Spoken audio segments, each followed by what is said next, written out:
Hey friends, my name is Jody Licatino, and I wanted to do this quick video just to hopefully shed some light for the men, and especially the women out there who are new to TRT, and they perhaps have some questions. So I just wanted to share a little bit. I'm not a doctor, I'm a family man, I'm a dad of 3, I've got a master's of science, but I've also got 15 years of experience around doing hormone optimization, TRT, on myself. I've learned a lot of stuff the hard ways and the wrong way, and I figured a lot of stuff out. And I'm also blessed and fortunate to be able to help a lot of men. So I just wanted to share in hopes that helping you on your journey or the journey with your husband or spouse or significant other. All right, so a few things, I guess, sort of up front, sort of rules of thumb. Number 1, find a good doctor that understands the proper test to run. So if you go to a doctor, look, a lot of them, they're good people, they're smart people, no doubt about it, but they may not be educated on TRT, especially the latest learnings, hacks, the ways to optimize, etc. So first and foremost, complete blood work is needed. Most doctors know that, they get that, there's insurance codes for that, so that's great. What they don't necessarily do is test for both total testosterone and free, and we need to know both because they both matter. Total is how much sort of money you have in the bank, free is how much you can pull out of that bank. So I really want to know free testosterone. So first and foremost, make sure you've got a doctor that understands that and is willing to test for it. And you may have to work through some insurance billing codes, pay cash. I don't know what it looks like.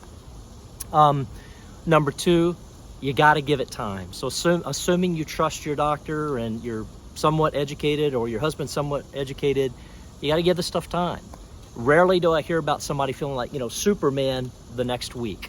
Could happen, but typically it takes weeks or months. I will tell you, at least in my experience and all the men I've worked with, it's life-changing once it gets dialed in. It's fantastic, no going back. I'm 51, I feel great, I have no energy, I have plenty of energy, I have no injuries, I'm still doing things in the gym that I was doing in my 20s, it's fantastic.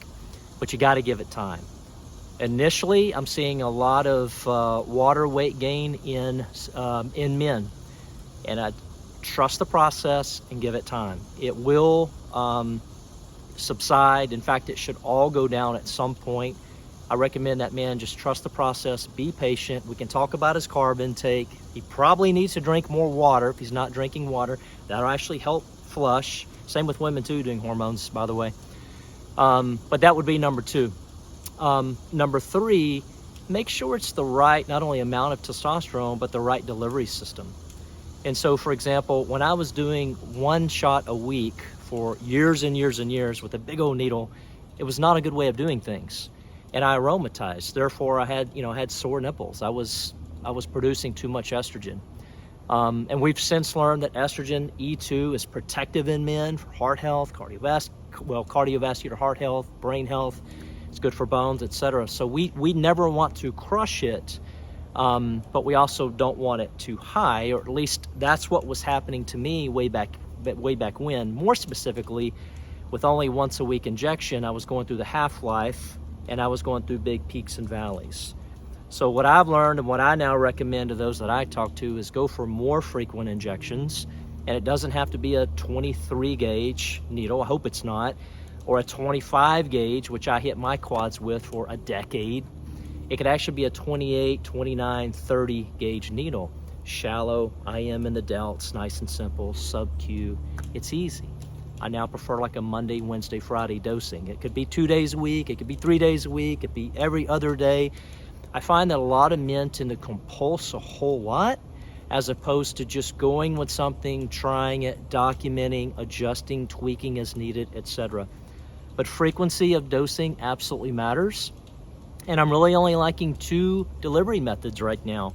And that's not just me. Go check out some of the forums that are out there. Go listen to some gurus on YouTube, but just make sure you're talking to people. You got to make sure you're not talking to somebody who's 20 years of age, who's been on this for 3 months versus somebody that's really been around. Perhaps they're an MD or an NP or a PA, but I think most importantly, make sure that they can back up what they're saying with real life data, which, by the way, I love the Oura Ring and I love blood work to demonstrate that what I'm talking about and what levers we pull is actually going to show up in the data to help a man look, feel, and perform better. So with that said, I like frequent delivery methods. I like the cream applied to the scrotum, which I don't do, but a lot of men do, and they're having really good results. For example, if your man is tired of injections, the cream. And then I like injections as well, which is what I do. And for me, it's Monday, Wednesday, Friday. I don't currently like pellets, go in every 3 months or every 6 months because I don't like the highs and lows. And I don't necessarily like the androgels because I'm not getting good feedback, good absorption rates, etc.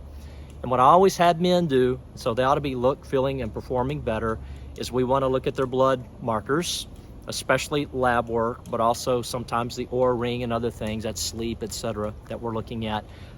But we're looking at all things comprehensive on their lab work, but also their total and their free testosterone, along with other things. Ultimately, DHEA, pregnenolone, thyroid, all the thyroid hormones. A good doctor that you're working with should be looking at all of that. So give it time. I hope that helps. IM me if you've got any questions. Here's to good health. Cheers.